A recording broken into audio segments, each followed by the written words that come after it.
오늘도 주님의 은혜로 승리하는 여러분들이 되시기를 축복합니다. 오늘 새벽에 나오신 여러분에게 우리 하나님께서 귀한 은혜 베풀어 주실 줄로 믿습니다. 자, 오늘은 가버나움에서 만난 백부장의 이야기입니다. 가버나움이라고 하는 것은 갈릴리 그 호수 어떻게 되나요?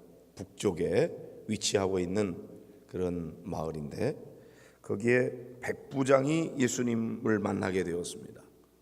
예수님께 나왔다 그랬어요. 어떤 경우에는 예수님이 찾아가서 너 나를 따라와라, 내가 사람 낚는 어부가 되어줄게, 이렇게 찾아오셔서 예수님이 부르심으로 만나게 되는 경우가 있고, 예수님께 사정을 아뢰기 위해서 찾아와서 예수님 만나게 되는 경우도 있고, 우연히 지나가다가 만나게 되는 그런 만남도 있습니다. 백부장이라고 하는 것은 100명의 군사를 거느리고 있는 군대의 지휘관입니다. 지금 100명의 지휘관이면 중대장 정도 되는 뭐 그런 정도의 지휘관이지만, 예수님 당시의 백부장이라고 그러면 대단히 지위 높은 그런 군대의 지휘관이에요. 군인입니다. 군대라고 하는 것은 일반 민간 사회와 조금 구조가 다르고 운영 원리가 다르죠. 기본적으로 군대는 명령하고 복종하는 그런 관계 속에 있어요. 상명하복의 원리가 적용되죠. 그래서 가라 그러면 가고 오라 그러면 오고 그래야 돼요. 왜 그렇죠? 군대는 전쟁을 전제로 하고 있기 때문에 그래요. 전쟁이 터졌어요. 그러면 지휘관이 돌격 앞으로 그러면은 가야 돼요. 총알이 쏟아지고 포탄이 터지고 요즘처럼 막 미사일이 날아오는 그런 상황 속에서도 이거는 지휘관이 딱 판단할 때 지금은 돌격 앞으로 가야 된다, 그런 상황이면 돌격 앞으로 명령을 내립니다. 그런데 그 명령에 대해서 병사들이 지금 가면 안 될 것 같은데요, 저기 가면은 죽을 것 같은데요, 그리고 명령에 복종하지 않으면 전쟁을 할 수가 없어요. 그렇기 때문에 군대는 내 생각 가지고 하는 게 아니고 지휘관이 판단하고 명령하면 그 병사들은 다 그대로 따르게 돼 있고 그들의 목숨이 걸려 있는 그런 상황이기 때문에 사느냐 죽느냐 하는 아주 절체절명의 위기 가운데서 사는 길을 택하고 이기는 길을 택하고, 때로는 우리가 죽음으로 말미암아 이런 뒤에 오는 군사들에 의해서 승리가 이루어진다면 아주 포탄이 터지는 그런 상황 속에서도 가야 되는 것이 군대인 것이죠. 그러다 보니까 군대에서는 상명하복의 원리가 적용이 됩니다. 만약에 명령에 불복종한다, 전시에는 중대장이 그 병사에게 총을 쏴서 죽일 수도 있는 그런 권한이 주어져 있어요. 만약에 반대가 되면 어떻게 되겠어요? 돌격 앞으로 그랬는데도 불구하고 못 간다고 막 버티고 너나 가라 그러고 다 무기를 들고 있잖아요. 이 부하가 상관에게 총을 갖다 겨누면 어떻게 되겠어요?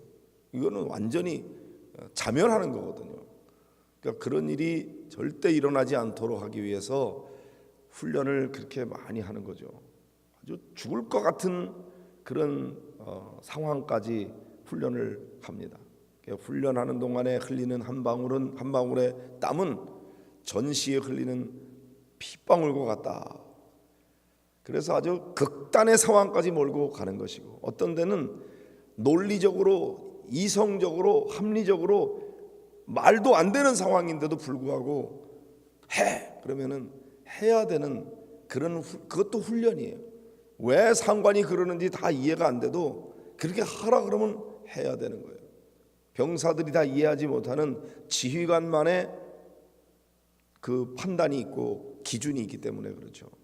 이제 그러다 보니까 때로는 꼭 그래야 되는 상황이 아닌데도 불구하고 지휘관이 막 무리한 요구를 함으로써 그래서 아주 비인격적인 그런 구조가 되기가 쉬운 그런 아주 생태를 가지고 있는 것이 군대죠. 건전한 의미에서 보면은 명령에 복종하는 관계가 돼야만 전쟁을 치를 수가 있기 때문에 그렇게 되는 거예요. 자, 이 백부장은 100명의 부하를 거느리고 있는 지휘관인데, 여기 보면은 예수님께 나온 이유가 자기 문제를 해결하려고 그런 게 아니고 자기의 하인이 중병으로 누워서 몹시 괴로워한다 그랬어요. 여기 하인이라고 하는 존재는 그 당시로 보면은 이건 뭐 우리가 지금 알고 있는 노예 같은 거예요. 노예라고 하는 존재는 그 종은 사고 파는 그런 정도의 신분이었어요. 뭐 이건 2000년 전이니까, 그러니까 뭐 한 5, 60년 전에 그런 얘기가 아니고 한 100여 년 전의 얘기가 아니에요. 인간 취급을 못 받던 존재예요. 그러니까 어떻게 보면 이 하인이 병들었다, 그래서 죽게 됐다 그러면 그냥 버려도 될 정도의 그렇게 존재감이 없는 그런 존재였다 이거죠. 그런데도 불구하고 이 상명하복의 원리 속에 있는 높은 지휘관이 그 하인이 병든 것을 긍휼히 여기는 마음이 있었다는 거죠. 그러니까 이건 대단히 놀라운 일이에요. 죽이고 살릴 수도 있는 그런 권한을 가지고 있는 이 백부장이 하인이 중풍병으로 누워 있는데 고통이 심했습니다. 그걸 보고 안타까워서, 그러면 이 지휘관 입장에서는 야, 거기 예수라고 하는 분이 우리 마을에 온다는데 너 가서 그분한테 얘 좀 고쳐달라고 그래라, 이렇게만 해도 굉장히 자비가 있는 그런 지휘관일 거예요. 그런데 직접 본인 자신이 예수님에게 찾아와 가지고 간구하고 있는 거예요. 주여, 주여, 그래도 내 하인이 중풍병으로 집에 누워서 몹시 괴로워하나이다. 여러분, 중풍병이라고 하는 것은 예나 지금이나 한번 걸리면 고치기가 힘들잖아요. 요즘으로 말하면 뇌 혈관이 막혀버린 건데, 뇌 경색 이런 질병이잖아요. 막혀버리든지 그게 경직됐든지 그렇게 해서 마음대로 움직이지 못하는 병이고, 금방 죽는 병도 아니고 오래도록 고생을 합니다. 그런데 여기 보니까 몹시 괴로워하나이다. 아주 중풍병도 중하게 걸린 것 같아요. 그런데 그 하인을 위해서 예수님께 찾아왔다는 거죠. 주님께서 내가 가서 고쳐주리라. 아주 예수님께서 적극적으로 고쳐주겠다고 그럽니다. 지휘관이 찾아온 그런 것도 이유가 됐겠죠. 자, 그런데 백부장은 뭐라고 대답합니까? 주여, 내 집에 들어오심을 나는 감당하지 못하겠사오니 다만 말씀으로만 하옵소서. 그러면 내 하인이 낫겠나이다. 예수님을, 이 백부장이 대단히 자기 자신이 지위가 높은 지휘관이지만 예수님을 더 귀하게 여기고, 그리고 내 집에 들어오는 거 감히 나는 감당할 수가 없습니다. 이렇게 지체 높으신 분이 감히 우리 집에 어떻게 오겠습니까? 그리고 그냥 말씀만 하십시오. 내 하인이 낫겠사옵나이다. 나도 남의 수하에 있는 사람이고 내 밑에도 많은 사람들이 있어서 군대에서 가라 그러면 가고 오라 그러면 오고 그렇게 하는데, 예수님은 온 세상 모든 만물을 다스리는 분이 아닙니까? 왕 중에 왕이 아니십니까? 그런 표현은 없지만 이 분위기 속에 그런 뉘앙스가 느껴지는 거죠. 그러니 주님 그저 말씀만 하십시오. 그럼 내 하인이 나을 줄로 믿습니다. 어제 우리가 나눴던 이 나병 환자는 뭐라 그랬어요? 주여, 주님이 원하시면 저를 깨끗게 하실 수 있나이다. 나병 환자는 주님이 원하시기만 하면 내가 깨끗하게 된다 그랬고요. 백부장은 주님이 말씀만 하시면 그 하인의 병이 낫겠습니다. 그 말씀의 권세를 믿은 거죠. 예수님께서 말씀하시면 온 세상 모든 만물은 다 듣는 거 아니냐. 실제로 예수님의 말씀에는 그런 능력이 있었어요. 애초에 하나님께서 빛이 있어라 말씀하시니까 빛이 있었고 그대로 되니라 말씀하시면 그대로 되는 거예요. 어떻게 보면은 주님께서 생각만 하고 뜻만 품고 소원만 가지면 그대로 되는 거죠. 감사하게도 예수님 가지는 생각과 마음의 소원과 계획은 언제나 선하신 건 줄로 믿으시기를 바랍니다. 그런데 이렇게 말씀하시니까 그대로 됐거든요. 바람과 파도가 막 풍랑을 일으키는데도 불구하고 예수님께서는 그걸 위해 걸어가실 수가 있었고, 바람아 멈추어라, 풍랑아 잔잔하라 말씀하시면 자연 만물도 그대로 예수님 말씀대로 들어버린다 이거죠. 백부장은 어떻게 이런 믿음을 갖게 되었는지, 그저 주님이 말씀만 하시면 내 하인의 병이 낫겠습니다, 이런 믿음을 가졌어요. 주님께서 얼마나 놀라셨는지 10절에 보면 예수께서 들으시고 놀랍게 여겨 따르는 자들에게 말씀하십니다. 내가 진실로 너에게 이르노니 이스라엘 중 아무에게서도 이만한 믿음을 보지 못하였노라. 그러니까 유대인들 가운데서도 이만한 믿음을 본 적이 없는데 어떻게 이 로마의 백부장인 이방 사람이 이런 믿음을 갖게 되었는지 예수님께서 그의 믿음을 칭찬해 주셨습니다. 사랑하는 성도 여러분, 여러분들도 예수님 앞에 칭찬받는 믿음의 사람이 되시기를 축복합니다.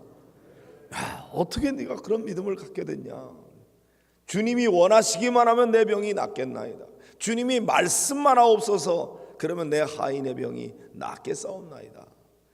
주님이 그런 분이라는 사실을 믿고 기도할 때 놀라운 기적의 역사가 나타나게 될 줄로 믿습니다. 그러면서 예수님께서 말씀하십니다. 동서로부터 많은 사람이 이르러 아브라함과 이삭과 야곱과 함께 천국에 앉으려니와. 많은 사람이 천국에 앉게 되는데, 그러나 그 나라의 본 자손들은 바깥 어두운 데 쫓겨나서 거기서 울며 이를 갈게 되리라, 이렇게 말씀하세요. 두 종류의 사람을 여기 비교하고 있어요. 본 자손들, 그 나라의 본 자손들, 그건 유대인들을 가리키는 거죠. 본 자손들은 오히려 바깥 어두운 데 쫓겨나요. 울며 이를 갈게 되는 일이.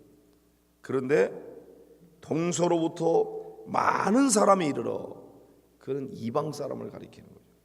그러니까 유대인들은 자기들이 하나님 앞에 선택받은 백성이라고 하는 대단한 자부심을 가지고 우리야말로 아브라함의 자손이요 하나님의 은혜와 축복을 받을 만한 자격이 있는 사람들이라고 내세우고 있는데, 그런데 너희 본 자손들 오히려 바깥 어두운 데 쫓겨나게 될 거다.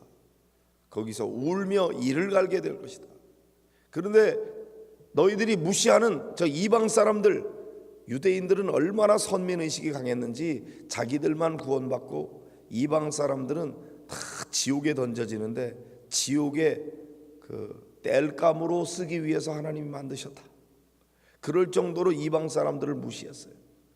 그런데 예수님께서는 오히려 너희들이 무시하는 저 이방 사람들, 동서로부터 온 저 많은 사람들이 오히려 아브라함과 함께 하나님의 나라에 천국에 앉게 될 것이다. 봐라, 지금 이 이방 사람인 이 로마의 백부장이 이런 놀라운 믿음을 가지고 있지 않냐? 그런데 너희 유대인들은 도대체 어떤 믿음을 가지고 있느냐? 주님이 책망하시는 거죠. 오늘날 우리식으로 적용한다면 너희 교회 다니면서 신앙생활 열심히 한다고 하는 너희들이 가지고 있는 믿음보다도 오히려 예수 안 믿는 것처럼 여겨지는 저 세상 바깥에 있는 사람들의 믿음이 더 크지 않느냐. 그 사람들은 조금만 얘기해도 금방 믿고 회개하고 돌이키고 그러는데 너희 바리새인들 사두개인들, 율법에 대해서 잘 안다고 그러는 너희들은 어찌 이렇게 믿음이 없느냐. 예수님께서 책망하고 계시는 거죠. 오늘 우리들에게도 이런 책망이 주어지지 않을까 두려운 마음으로 이 말씀을 읽게 됩니다. 우리가 교회 다니고 신앙생활 오래 하고 참 좋은데 진짜 주님께 대한 믿음을 가지고 있는가? 기도할 수 있는데 왜 걱정하십니까? 기도하면서 왜 염려하십니까? 그런 찬양이 있잖아요. 기도할 수 있는데 기도를 안 하고, 기도를 하긴 하지만 믿지 않고 염려 걱정하고 있는 자들에 대한 책망이죠.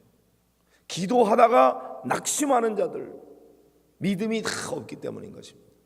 그러나 믿고 기도하게 될 때 주님께서 능력이 있으셔서 얼마든지 아무리 중대한 문제라도 해결하실 수 있다. 그 믿음 가지고 구하는 것이 중요한 것입니다. 예수님께서 백부장에게 말씀하십니다. 가라! 내 믿은 대로 될지어다. 할렐루야. 이렇게 말씀하시니까 그 다음이 중요해요. 그 즉시 하인이 나으니라. 할렐루야.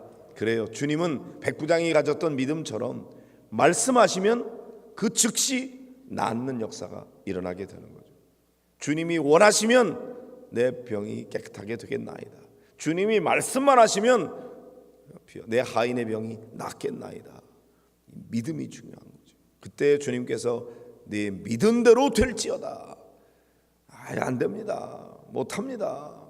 이렇게 자꾸 말하고 그렇게 믿으면 그대로 되는 거고, 주님이 함께 하시면 해결될 줄로 믿습니다. 주님 말씀만 하시옵소서 내 문제가 해결되겠나이다.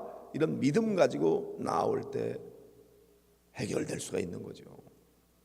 오늘 여러분들에게 우리 주님께서 그런 믿음을, 이 말씀을 통해서 여러분 가운데 그런 믿음을 부어주시기를 축복합니다. 주님 내가 믿나이다. 나의 믿음 없는 것을 도와주소서 그랬잖아요. 믿기는 믿는데 의심이 자꾸 동반되어 있어요. 주님 나에게 확실한 이 백부장에 가졌던 믿음처럼 그런 믿음을 주시옵소서.